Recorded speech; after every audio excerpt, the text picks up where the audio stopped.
Hey there, it's Jill Jackson. I don't know why I did that, but hey there, it's Jill Jackson. I want to come back to encourage you and remind you of who you are as a teacher. And sometimes I know for me, I need a reminder of why I got into teaching when the going gets rough or when I just get sidetracked. So let today's little video be a reminder to you of who you are and why you got into this. So I want to remind you that you have to believe first. You are the first believer that your students can reach the end of the year benchmark. If you do not believe it first, they will not believe it. And you have to lead the charge on, guys, we're hitting the benchmark at the end of the school year, regardless of how we started. So you have to believe that your students can do what they need to do in today's lessons, this week's lessons, this month's lessons, and in this 180 school year's lessons, because their beliefs will follow. And in kind of unpacking this concept, it's not just a frilly idea like, oh, believe in your kids and they'll believe in themselves. But I want to remind you that part of your belief is coming forward, coming in advance of your kids who might not know what they're eventually going to know yet. And I want to tell you a little story of a guy, when I taught kindergarten, that's my very first year of teaching, I taught kindergarten.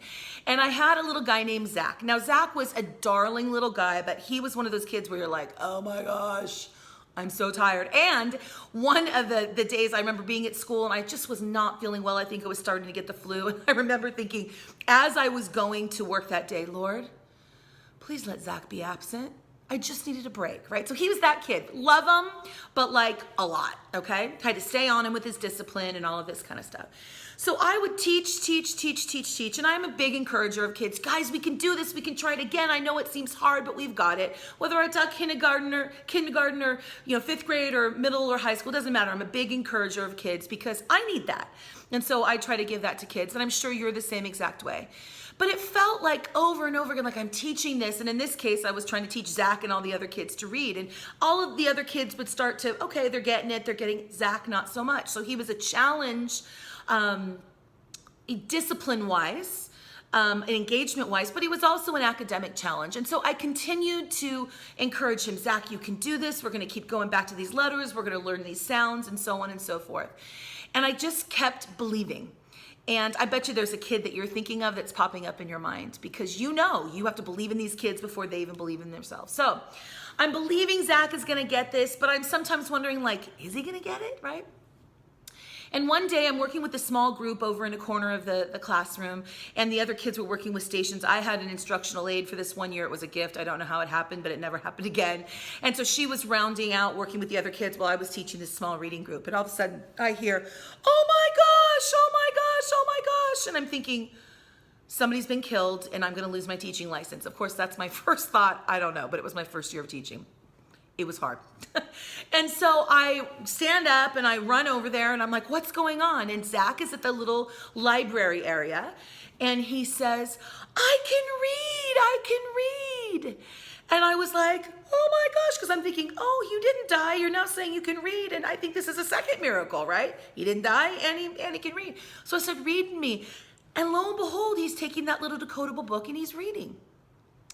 And so what I want to remind you of, which this story of Zach, and I tell it all the time, so if you've heard it before, I apologize, but it's such the quintessential example of having faith in my kids, having faith in Zach long enough to the point where he gained the skill and that he knew he could do it.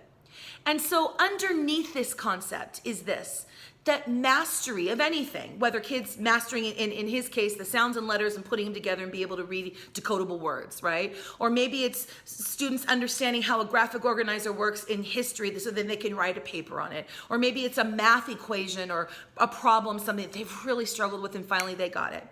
But cumulative work on the one thing mixed with encouragement and your belief that they will eventually get it equals mastery. Mastery is cumulative over time. And so you've got to get in there with lots of joyful, highly energetic belief in your kids' practice so that eventually they get to mastery, because it can come at any moment. And we know that kids kind of pop at different times in terms of when they master something.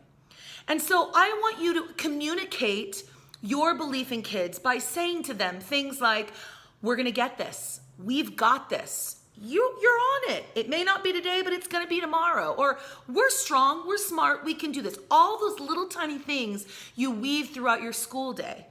Communicate your belief in kids and also make deposits on them mastering the skills that you're teaching eventually. So don't stop encouraging and linking that to the content and the cumulative practice that you're giving, because those two things are the magic that you need in the classroom. I hope you have a good day and that you leave this video encouraged. That's the whole point. Bye, guys.